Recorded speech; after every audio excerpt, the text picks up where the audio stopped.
Hello, everybody. Welcome to another Planet FPL Clash of the Correspondents. And we got two teams doubling this forthcoming week in game week 28. So, of course, our correspondents are here to talk you through the best FPL assets from Bournemouth and Luton. Let me introduce you to our Bournemouth correspondent, Neil Grover. How are you, Neil? Doing well, thank you. Yourself?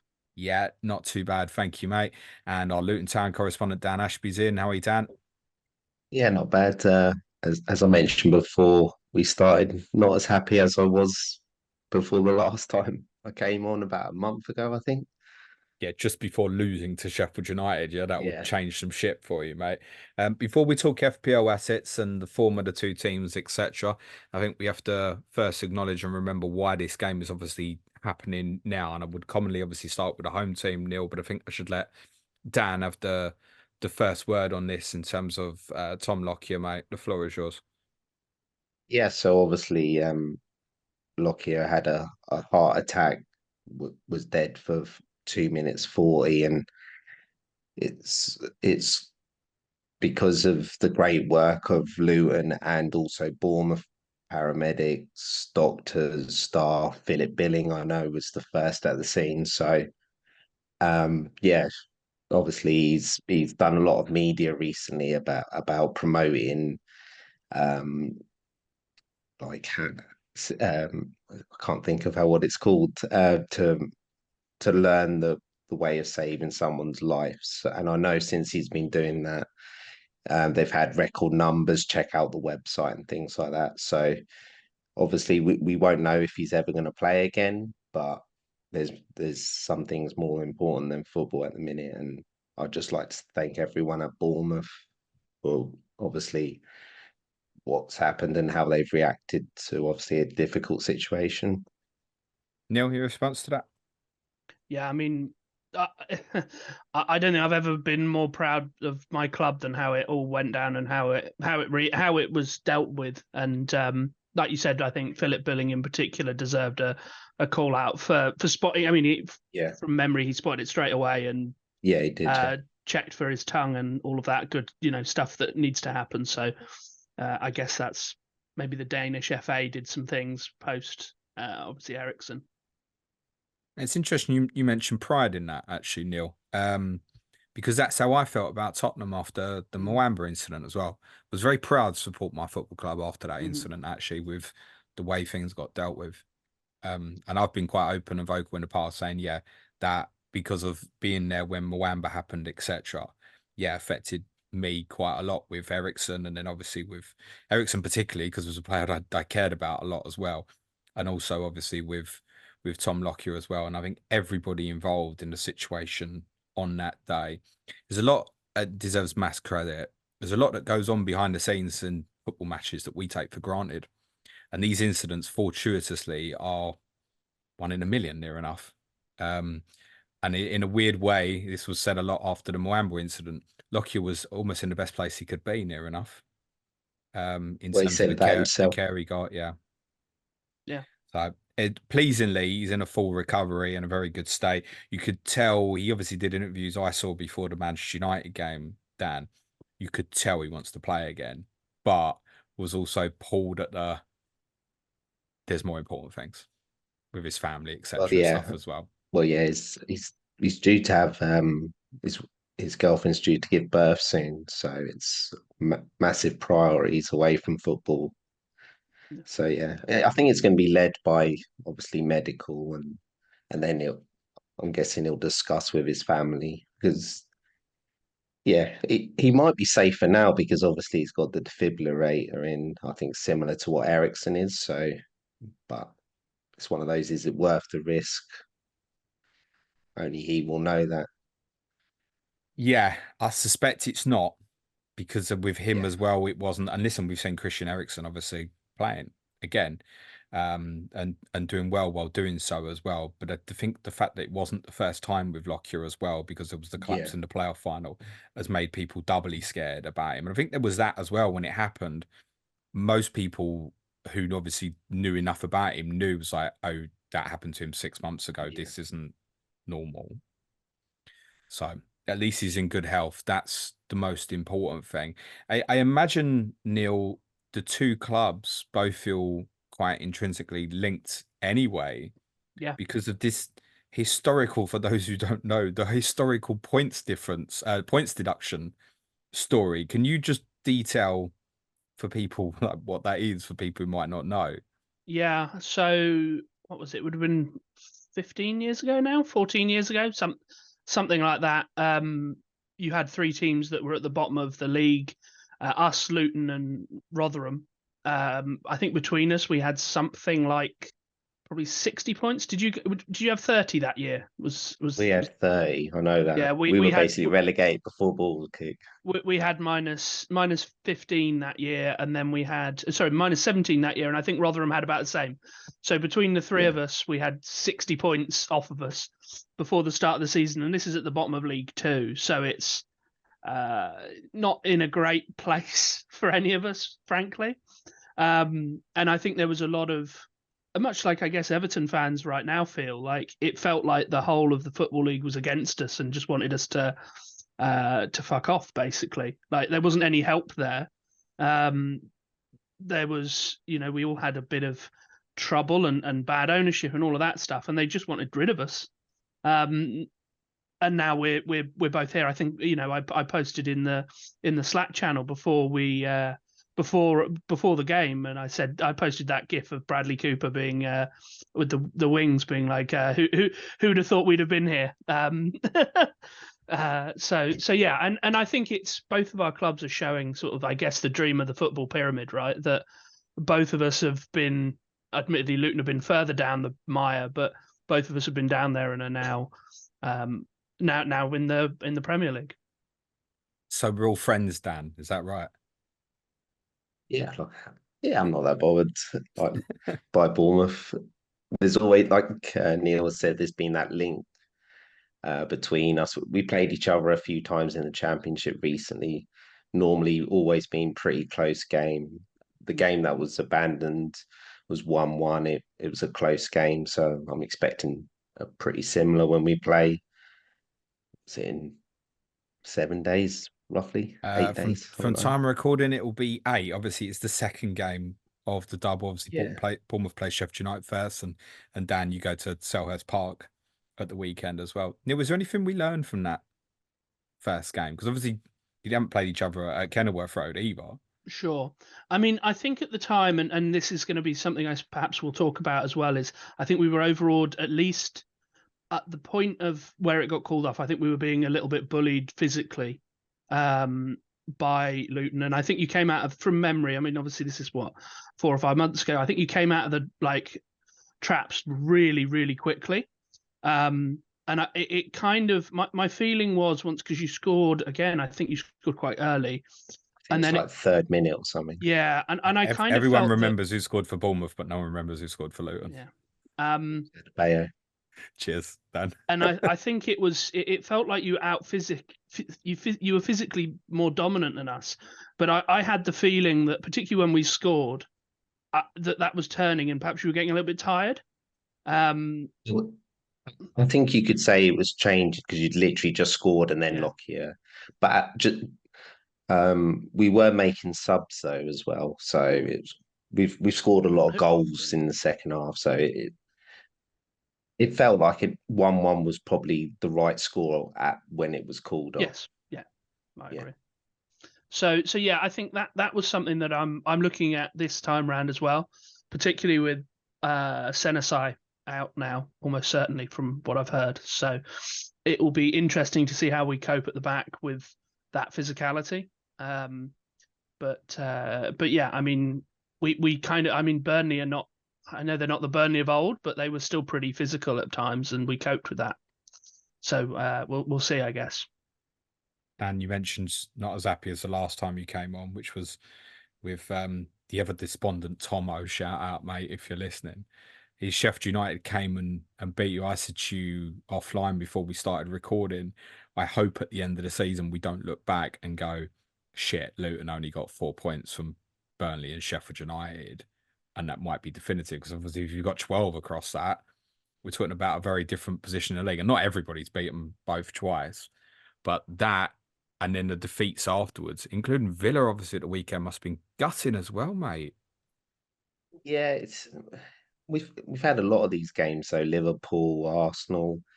It's just the same story. I think we put so much effort in that we're just making silly mistakes as well, especially since Sheffield United game. You could probably say about 70% of our goals have been caused by like individual errors. Like even just looking back at the Villa game, free header for Watkins' goal. The second one they switch off. All of them. Although, yeah, although what I would like to mention for the second goal is the ref had just booked Burke, so he was out of position. So he didn't let Burke get back into position, which obviously didn't help. And then the third one, Kabore switched off for about the fourth time, and it's costing us a goal at the back stick. So it's just more we're doing silly mistakes, like our defenders aren't defending properly. Like for two of the three goals against Sheffield United, Gabe Osho gets caught on the ball. Like all he's got to do is defend properly. Two of those goals don't happen. The other one was a penalty, which we scored a penalty as well. I don't know what penalty is anymore. So once you've given one, you've probably got to give the other one. Don't mention that So, in front of Neil, will you? so yeah, Neil's had yeah, we're one in just about making 20 years, haven't you, Neil? Yeah, I've Oh, is it? aged significantly. I was clean shaven when we won the last penalty. yeah, it's we're just making really bad individual mistakes, and then we've now got a really bad injury list now, where we got 5 centre backs out, we've got 2 centre mids out, we've got Adebayo out, Jacob Brown out, so yeah, not 9 players out, so it's not ideal at the minute. These next 3 games, Dan, including Forest, which is a big game, Yeah. obviously, it's almost the biggest of all in game week 29. How many points do you think you need from those 3 to give yourself a real chance of staying up here? Think Or does it not matter? minimum. Is it still too early? Oh no, it matters now. I'd say 4 points minimum, and we probably can't lose to Forest. Like I said to my dad going into before Villa, we probably need 6. So I don't know. It's really hard though. We don't know if the points deduction with Forest, so it's really tricky. Like if they get 6 points, then they're 2 behind us. It's just really what do you hard to make know. on that? I mean, presumably as a Luton fan, you're sitting there thinking, give them 10 points. But how do you feel about all this with the knowing that the appeal might not get resolved till the season's over and stuff? It's a nonsense, isn't it? I done my spiel, didn't I? And so yeah, you know where my view is. They have to get deducted the points. I think it was right for Everton to get some back. Like you can't be deducted 10 points when administration's 9. That's just ridiculous. So it'll just be interesting. They've got a guideline now? Do they just make it 6 and then like they've got like a guideline? I suppose in a weird way, they're going back to the games. Like if you were to win at Palace and Bournemouth, but then lose to Forest, it almost cancels itself out. In it, like what I mean, in the roundabouts way, if you lose the 2 in the double, but then beat Forest, it's almost effective the same if that's your competitor. Does that make sense? Yeah, it's weird. Although we're not like I think we're only 5 behind Brentford, and so 6. yeah, we're not completely out of it of these. So No. I don't think you're out of it at all. I think probably just reflect on like if you'd had them 3, even just them 3 Sheffield United points back on the yeah, board. it's massive. Yeah, absolutely. And it felt like we'd hit that point when you played Sheffield United. We all thought you'd beat them because you'd been playing really well in the run up to that as well. Neil, how do you sit as a neutral in terms of their chances of staying up? I said it at the start, and I still think they will do it.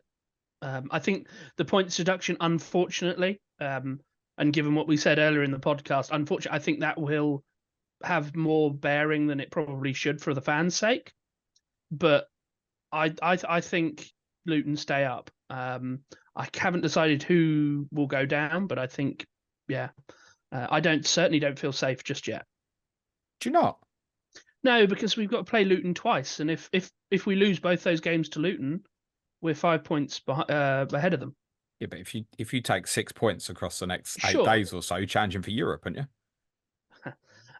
Yeah, I mean, look, if we win both the games this double game week, then I think I will sit there and go, yeah, okay, we're probably safe now. But because we've got those 2 games to play against Luton, if we lose both of them, it just drags us right back into it. And Andoni said it himself. So we've still got a lot of teams down at the bottom to play, which is going to be really helpful, but it can also hurt, right? If you drop points, you end up every game's a 6-pointer. How many points do you think you get to, Dan, irrespective of anyone else? You're on 20. I think we'll need 35. That's 4 points for you, Neil, Mm. to get the 35. That's before deduction, so we might not need 35, but Neil's not I've getting been deducted any though, is he? Is my point. In No, terms no, of no, no. Bournemouth, What you're going to be fine, yeah. Neil.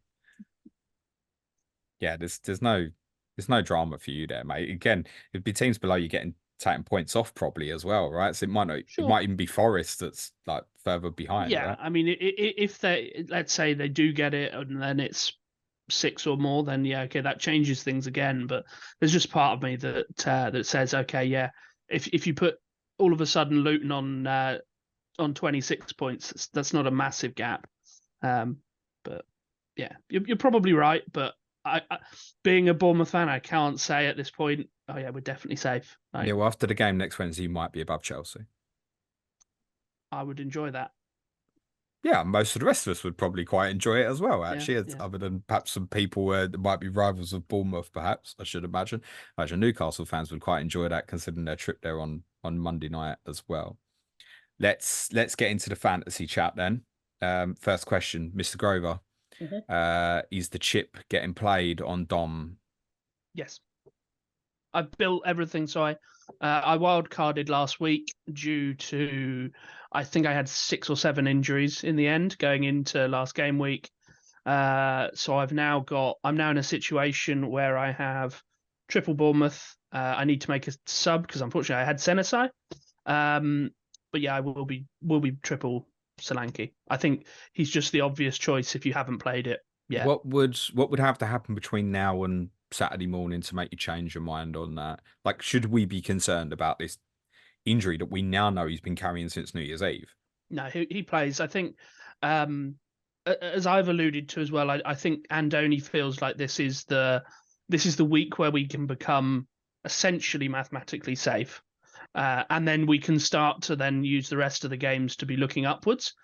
I just don't see a situation where Solanke is rested at all.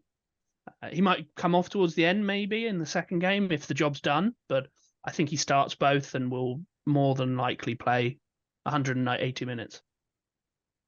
With 2 obviously very attractive home games, but you've only won 3 at home, Neil. Sure, but is that partly down to the fixtures though? Like, having a glance, you still got to play your remaining home games: the Sheffield United, Luton, Everton, Palace, Manchester United, Brighton, Brentford. So there's nothing there to be overly scared of. Is that the reason why you've only won 3 home games?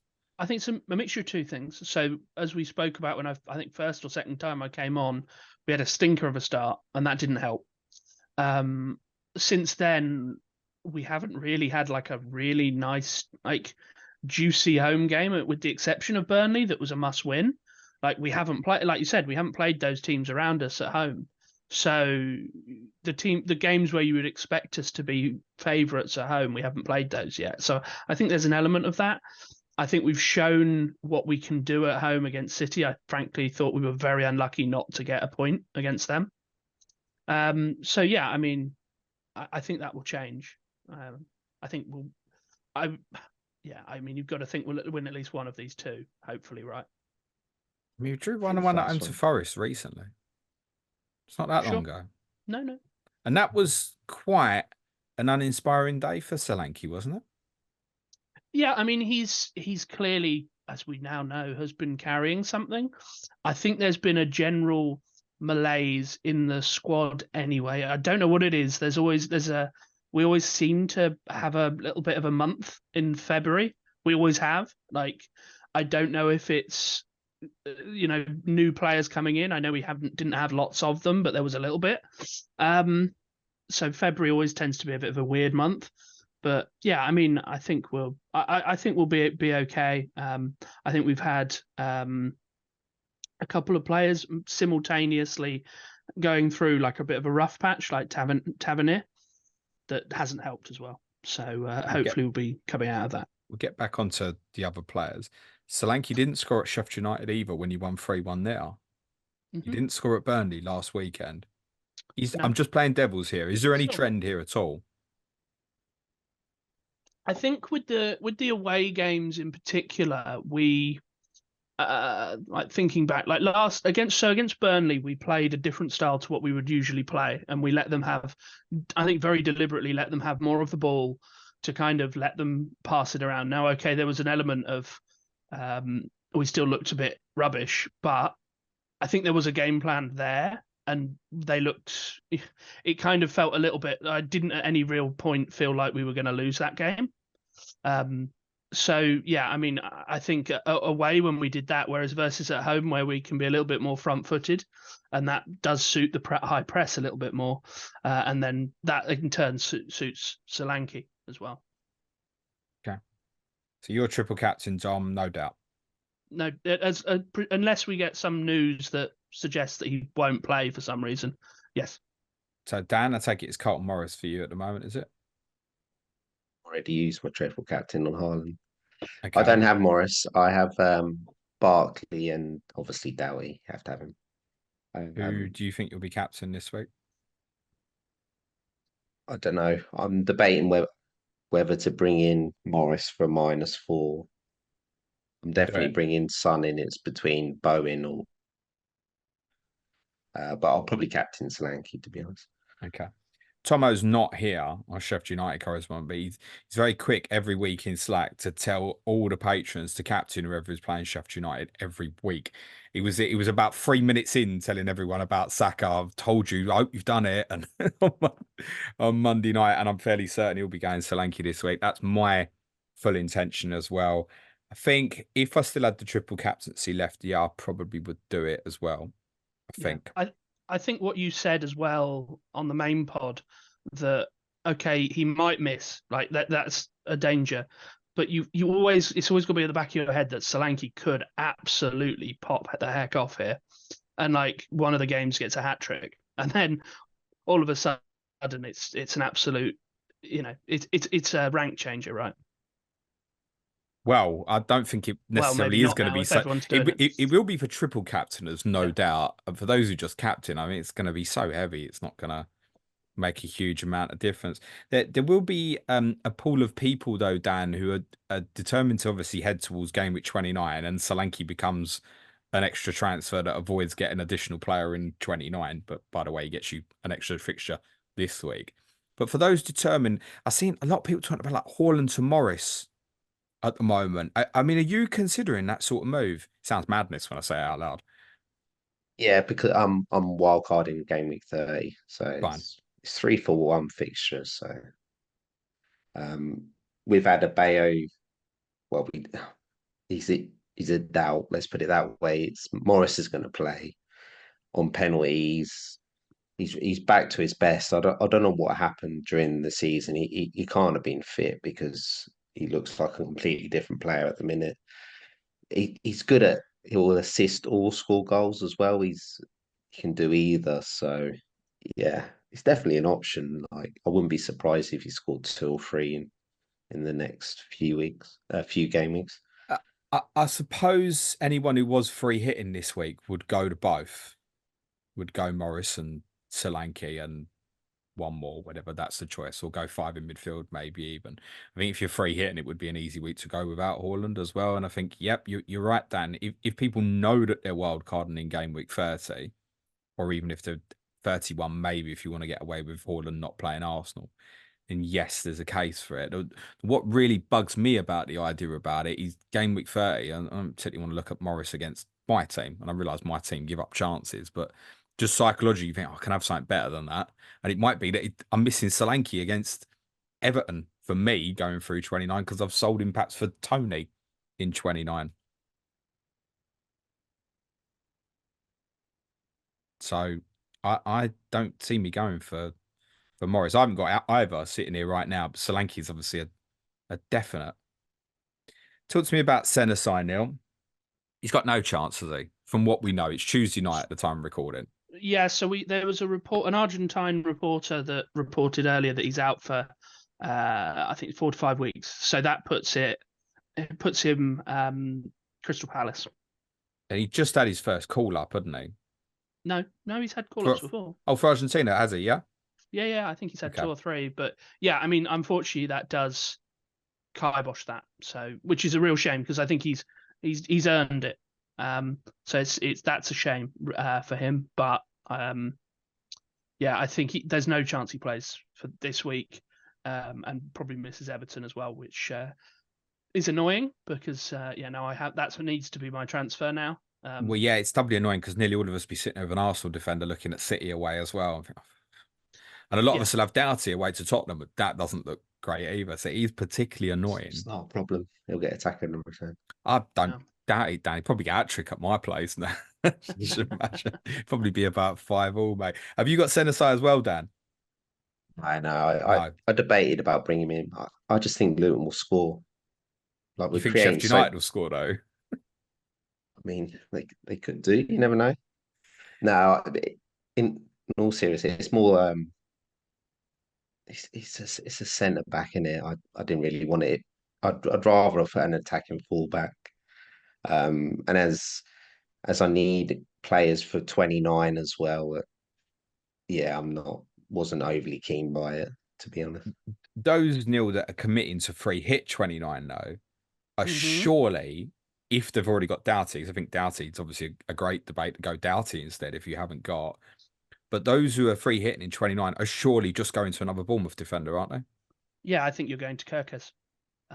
Tell us why Kirk is over Zabani or Metham or Smith. So I think Zabani is the vanilla option. Like he will play 180 minutes. He's played every minute for the team this year. So you could potentially, I guess, bank, let's say 8 points there. Whereas he's not going to get you any attacking returns. Kirkes will play obviously as that left-sided fullback. He hasn't done. He's looked in flashes quite good, but he just hasn't returned yet. But I think if you're ever going to back a player like that to finally find a Solanke or someone, with respect, the Sheffield United defence perhaps is the one that at home is the one that he will. So I think the upside is there for him. I think Smith hasn't got the pace that he once had, so he's not getting forward as much. But I think he will play as well.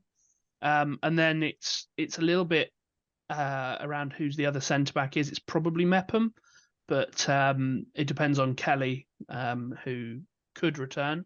I think what it does do, though, the Senesi injury, is it means that if Kelly does return, he returns as the centre back as opposed to the left back. Yeah, that's what's kind of changed from before this weekend. Is now that Kelly, in your opinion, would be ahead of Mepham as a centre back.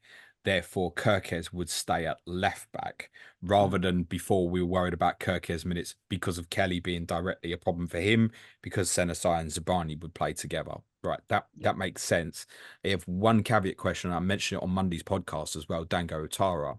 Yeah, I think that would be quite a, pardon the phrase, left field decision to do that suddenly. But it was when he did do it and it worked, Neil. He did, but that was due to injury more than anything else. That was a move of requirement rather than a move of okay. Whereas Kirkes is a left back. That's what his position is.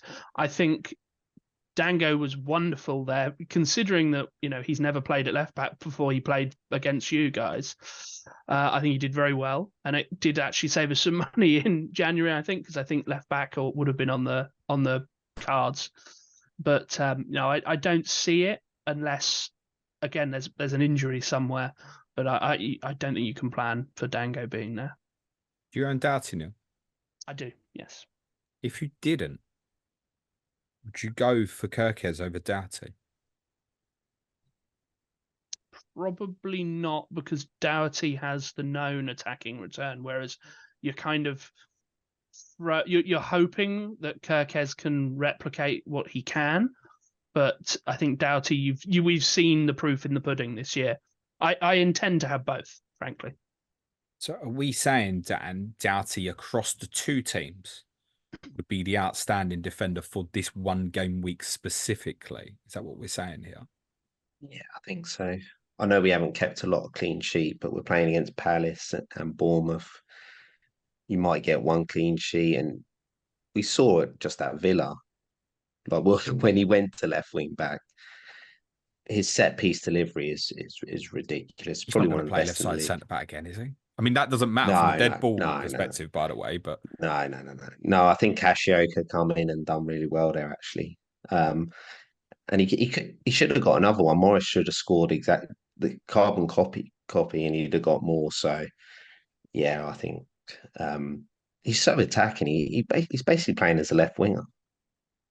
I mean, if you were to score, I don't know what's par for Luton this week. Two away games. Two goals is 2 or probably, 3 probably.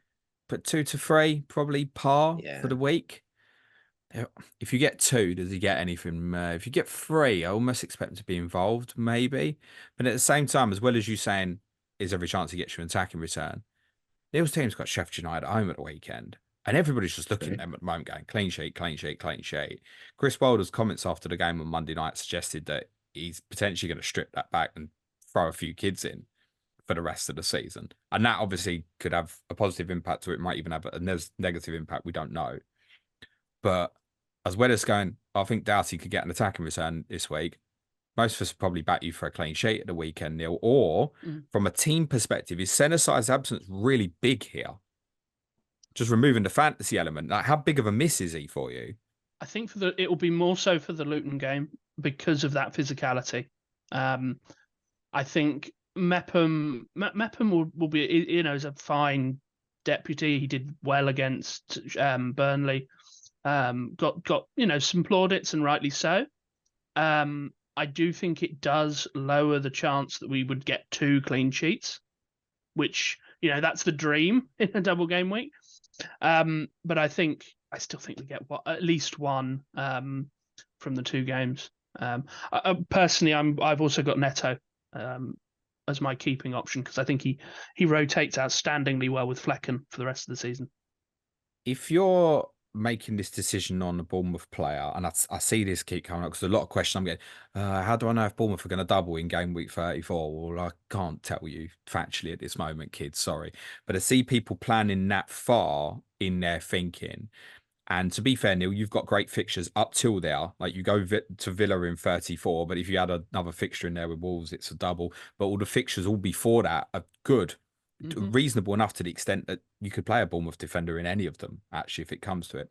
So if we're looking that far ahead, you said Senesi due back for Palace, possibly, which is game week 31. If you're making the decision on the Bournemouth defender and you're looking that far ahead, does the decision change? Does this just by default become Zabani then, if you're that desperate for it? Yeah, I think if you want that player and you think actually, and I don't know what Zabani's cost is at the moment. I can't imagine he's very expensive in the 4.5. Yeah, 4.4, I think. Yeah. Like if you want a player like that, and you're going to say right, even if you just play him. I mean, we've got in that run up to Villa, we've got 3 home games. Well, more than that, but after the double here, we've got 3 home games. We've got loads of home games. We've got the double home game. The run here. is amazing, Neil. Yeah, it's double blank. Everton at home, Palace at home, Luton away, Manchester United at home. Then it might be double. Yeah. So, yeah, I mean, I don't hate that, to be honest. And then Brighton at home as well after that. But therefore, that's what I'm saying. If you're looking that long term, it's got to be Zabani, is it? Yeah. But again, I agree with that. But this is why I brought Neto in. Because, I mean, you could quite easily just play him on all of those, right? Okay. Therefore, yeah, if I said to you, pick a defensive player this week for Bournemouth if you're free hitting, including the goalkeeper, is it Neto? Yes. Okay. For you, Dan, it would obviously be Doughty, I take it. Yeah. No brainer. Okay. On this injury list of yours, Dan, yeah, can we expect any of these flag players back? So Amari Bell, I'm guessing, although it's only yellow flag at the time recording, is going to be a no, isn't it? Probably. I mean, he should never have started, should he? He doesn't look like it, mate. No. Gabriel Osho. I quite like him, actually. I mean, he's been all right, but he's cost us 3 goals lately. Corrected. I don't know, it's a bit it was weird. He against the Man City, he was on the bench. They were going to bring him on, and then they changed their mind and they brought on the young Johnson, who was ill, um, over him. And then in the press conference, Edwards said he's out injured. So there's we sort of don't know a timeline for that. So back three, what do we think there? Is it by default? Is it going to be Burke, Mengi, and you're going to force Ashioka in as the left-sided centre back? Are you? I think so. Yeah, we've got no one else. We've got, like I said, five centre backs out. Lockie is out. Osho's out. Bell's out. Anderson's out. Potts out. Listen, Even the youngster Johnson. I think people he'll go people want to Hashioka. know how they can afford Haaland, Salah, Watkins, Son, Saka, all in the same team. Get your treble Luton defence kids for 11.9. It's your way forward. Could anyone genuinely look at any of them for their centre side replacement, Dan? Say you've already got Doughty, hypothetically. I wouldn't bother. Naturally, people who aren't free hitting in 29 are going to be drawn to it a bit. I've already said Yeah. no, personally. No, unless you need the budget, but I don't know why you would, because you probably got money anyway. But it's probably Mengi, but I'm not sure you'd go there. Okay. Wing backs, I guess we can't guarantee the same team in both, but back to Doughty and Ogbene, you think? Or is it, or will No, Kabore play? it's going to have to play. I um I Townsend didn't do enough. I'd put Ben out right wing. Kabore, he was a nightmare, but he was defensively, but he looked quite good going forward. I think though, if someone like Adebayo comes in, Kabore will be the first one out the side, Okay. and Bennett would go. If Adebayo's not fit, because I've realised that probably means Ogbene's got to play a bit more advanced. What would you say expected minutes across the double for Kabore? Because there'd be a lot of people maybe still got him rather than wanting to buy him. Yeah, it's really hard because Adebayo's he's over 2 weeks since he tweaked his hamstring. Well, if it's just a tweak, a hamstring's normally 2 to 3 weeks. There was a photograph of Lokonga and Adebayo on exercise bikes. So whether Edwards is if he's fit, whether Edwards will tell you he's fit, I'm not sure about that. Right. But Okay. I think Kabore, I think will play, but like I said, he'd probably be the first one I'd look to get out. To be honest, Jacob Brown's long term, isn't it? So's Nakamba. Jacob Have we Brown, got yeah. anything definitive on Lokonga? Because he's a huge miss for you. So initially he posted on Instagram he was out till April. He quickly took that down, and then a day or two later they said it's not as bad as first thought. And like I mentioned, he's been pictured with Adebayo on exercise bike. I'll be surprised if he's back for the double. He Okay. might be back for Forest, maybe. So if you were, as it stands now, the team for Palace away, based on what you're saying, if I can have a guess here, would be Kaminsky in goal, obviously, sort of Mengi, Burke, and Hashioka. You're Yeah, talking about Doughty and Kabore, therefore. yeah, Barkley and Clark. yeah, You're saying, therefore, what, Ogbene and Chong off of Morris? yeah, yeah. I think so. Obviously, we do have Townsend, Yeah. but he didn't do You weren't enough, I don't impressed. think. No, he was quiet. Okay. Um, A or I'm going to do an A or B with you in a minute, Neil, because I think this is probably an interesting one. But I'm going to do it first with Dan. So, in the first instance, Dan, if someone said to you, "I want to buy Clark or Chong," you would Ooh. say, So Chong's playing further forwards, but his minutes might not be as good as Clark. I think if you're chasing upside, you'd have to go Chong. Barkley over Chong. Yeah, Barkley over Chong. Why? Is there not a concern about him being deeper now with this Lokonga injury? He is a little bit deeper, but Bartley can run through the middle, slide through a player, have a shot from 20 yards. He also scored a couple of goals from corners, so his aerial threat. And he is on like some free kicks if it Yeah. suits If it's a a right footer, right yeah. foot. Yeah. So Barkley, Chong, Clark Yeah. would be your order if you were going into one of the Luton midfielders. Okay, right. So this should be fun, Neil, because Oh boy. what's amazing about this has been it's become such a thing like over this week or two. Which Bournemouth midfielder and stuff. And you and I have been discussing this every time we spoke since pre-season. When we looked at your fixtures at the start, we went, I can see it now. We're going to get to game week 8 or so, and it will be which midfielder, which Bournemouth midfielder, because one of them, they're all so cheap. One of them is surely going to be good. We got there and we went, we have to wait. Then you come back on before Christmas, went, still a bit complicated at the moment. Like Kluivert's really enabling, but I'm a bit not sure about his minutes. Then it come round again. It's like, no, wait. And now they're all fit. Some of them are in form, some of them aren't in form. Perhaps some of the more traditional, obvious options might be the ones that are out of form. Tyler Adams is your only player from your midfielders and forwards listed in FPL who now has a flag as it stands. I'm going to give you some A or Bs. Neil, Yeah. let's start with Christie or Cook if someone wanted to have that debate. I'm going to go Cook purely because Christie came off half time against Illness, Burnley. wasn't it? Yeah, illness. So I presume he's fit, but I mean, don't go either. But Okay. Cook just because, yeah. That's what I thought you'd say. So let's look at the team therefore that played at the weekend. Kluivert or Tavernier? Is this the main dilemma? I think so.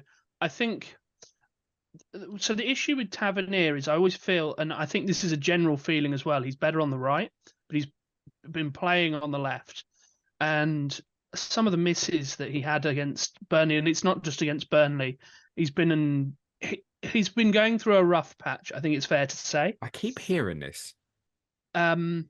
He's not been at his sparkling best, and I think when he is, he's fabulous. But I wonder if he might get a little bit of a rest this time because.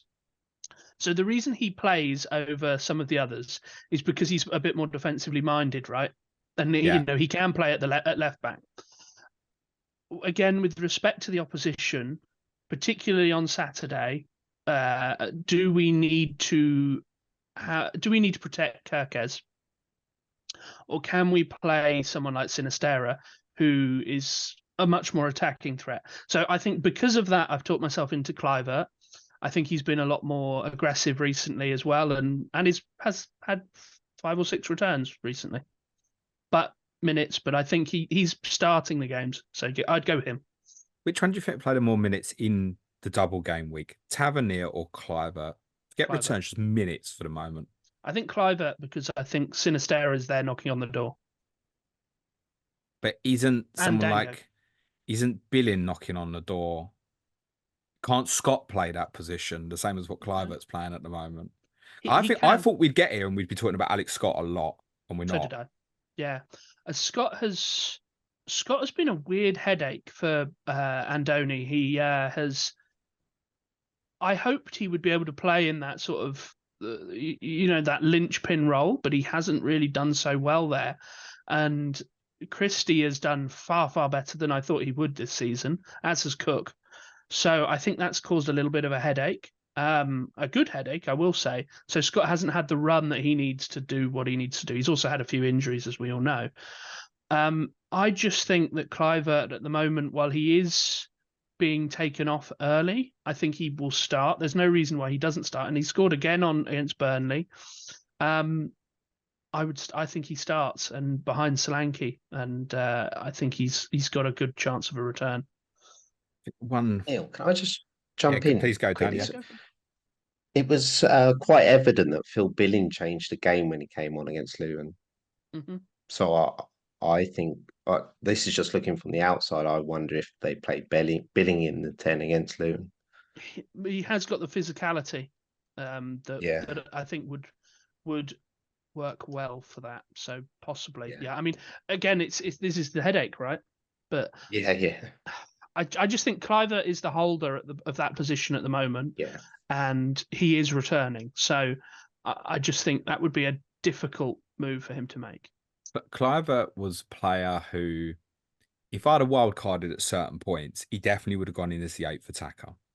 And I think it's worth remembering that price there, that if this goes wrong with him, then it's 4.6. And it's not that you can't bench Tavernier, etc. But, you know, for the example, those who are not with Salah at the moment and are thinking, I need to get Mo back in a couple of weeks, that little difference of that 0.8 might be part of what carries you there. If you're saying Tavernier is out of form, I think I'd rather go down the Kluivert route, punt it, and although I'd like to play him in the forthcoming games after the blank game week because your fixture run's so good, it's almost like ideal for that period. As the 8th attacker, I can leave him, and if I do need him, brilliant, I've got an injury, whatever, he's there, rather than almost forcing myself into I've got to get the right Bournemouth midfielder for 28 and 30 to 34, because I mean, that's perfect summary, Dan, what you said there. Such a great point on Billing playing Luton. Are you playing in 30, Neil? Everton. Might be Billing again. Possibly. And Kluivert can play wide, by the way, can't he? Yeah, that's true. Yeah, I mean, there's every possibility that you play him. Maybe you put him on the left. You sacrifice Tavernier and you put Billing as the number 10. Possibly. But also, you're going to have the likes of Sinistera and Utara, presumably, going to be knocking down the door this week, going, surely I'm getting some minutes this week, surely. Yeah. I think, and the one I would love to be able to recommend is Sinistera, because we all know what he can do and what he did for Leeds. He's the player that I would love to say he's going to get the run in the team. I think it'll be really interesting as well, because now he's signed on a permanent deal. I do wonder if, as things start to get a little bit safer for us, maybe he does just start to go, you know what, let's experiment, let's get crazy, and that's when Sinistera gets a run. But let's play the player we're buying. Yeah, so revolutionary. Novel idea, but yeah, I mean, I think I would not be surprised at all to see Sinistera this week, because why would you not attack them? Okay. It's very difficult to hypothesize about what team you're going to start with in the Luton game next week, because there's another game to come before it. Dan, it's a little bit easier with your team at the moment because you haven't got as many options, frankly. There are a number there for you, Neil. I think the best question I can ask you at this stage, Neil, is which, if we just take it, it's Cook and Christie and Scott, 2 of those 3. Which 3 do you, behind Solanke, do you think will start on Saturday against Sheffield United? Semenyo, Kluivert. I think it will be Tavernier, but I really want to see Sinistera. A lot of people already bought Tavernier, Neil. I know, and I would love to be able to sit here and say with all confidence this is what the 3 is going to be, but yeah, he really has been a little bit pony recently, and I think we've seen, as we saw with Neto, I think when I spoke to you about him, was it last time I was on, I said he gave him a rest and let him have a bit of a break, and that worked. If you were free hitting this week, Neil, do you think you'd go double defensive or double offensive? I presume you'd go free Bournemouth, right? Surely. Yeah. Right. Double defensive or double offensive? Defensive with Neto. So you go Neto, Kirkes, Solanke. That's what I intend to roll with as well. Okay, good. If Semenyo was a midfielder, would that be the one? Yes. Bullshit, that, isn't it? I mean, they classified him right, by the way. He was right to be classified as a forward based on what we'd seen previously. He'll be a midfielder next year, I'd imagine. He will be a midfielder next year. He won't be 4.5, Neil. And he probably won't play as much either. Should probably buy some new players. Yeah, it's hard work. Dan, if you were free hitting this week, free Bournemouth in mind, what do you think you'd go? Free ball. Neto, probably the same, Kirkes and Solanke. Okay, and if you were free Luton, I assume Doughty, Morris, who's going as the 3rd? Barkley. Over Kaminsky, yeah? Yeah, that's probably close, but I just don't think we'll keep clean sheets. Would you, Dan, take a -4 this week to sell Phil Foden and buy Ross Barkley? I think it depends what you're doing in 29. Not free hitting. So it would be useful in 29. Let's add that. Yeah, I think I would. Would you do it if it also meant benching someone like Bailey or Maddison this week?